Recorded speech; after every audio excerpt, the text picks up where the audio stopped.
ពេលខ្លះគុំនិតប្រាប់ថាយើងហត់នឿយវាប្រាប់ឲ្យឈប់កុំបន្តទៅមុខទៀតអីពិភពលោកធំធេងហាក់ប្រែជាចង្អៀតមិនរដីគុំនិតអវិជ្ជមានយាយីបំភ័យក្នុងចិត្តតែគុំអើចុះចាញ់តាមពាក្យគុំនិតខ្លាចដែលបំភ័យយើងឲ្យខ្លាចជាមនុស្សទន់ខ្សោយត្រូវចាំថាពន្លឺមិនដែលបោះបង់យើងដោយងាយឡើយគ្រាន់តែគុំនិតហត់ក៏ចេះតែកិនផ្លូវឆ្ងាយ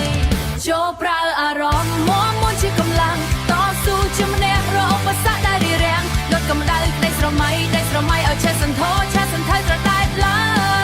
ងឲ្យគុំនិតវិមានខ្លាចជាមិត្តភក្តិល្អជួយយក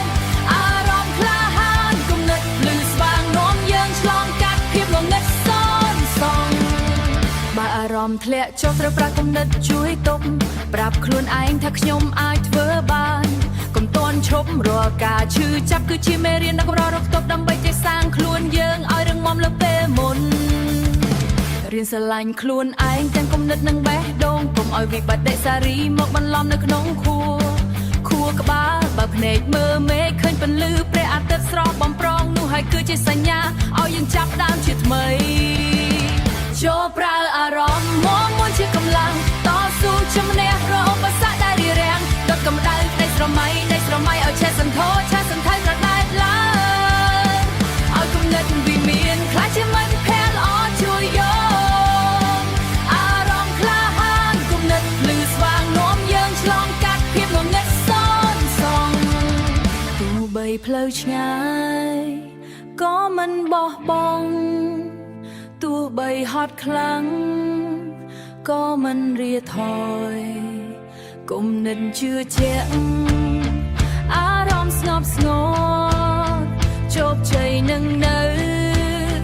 ខាងមុខជានិច្ចចូលប្រើអារម្មណ៍មកមុនជាកម្លាំងតស៊ូជំនះរកឧបសគ្គដែលរារាំងដុតកម្ដៅក្តីស្រមៃឲ្យឆេះសន្ធោឆេះសន្ធៅត្រដែតឡើ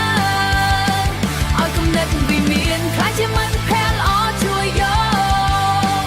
អារម្មណ៍ក្លាហានគុំនិតភ្លឺស្វាងនាំយើងឆ្លងកាត់ភាពងងឹតសន្សង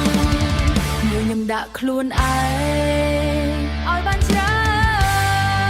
នគុំនិតវិមាននាំផ្លូវសុភមង្គល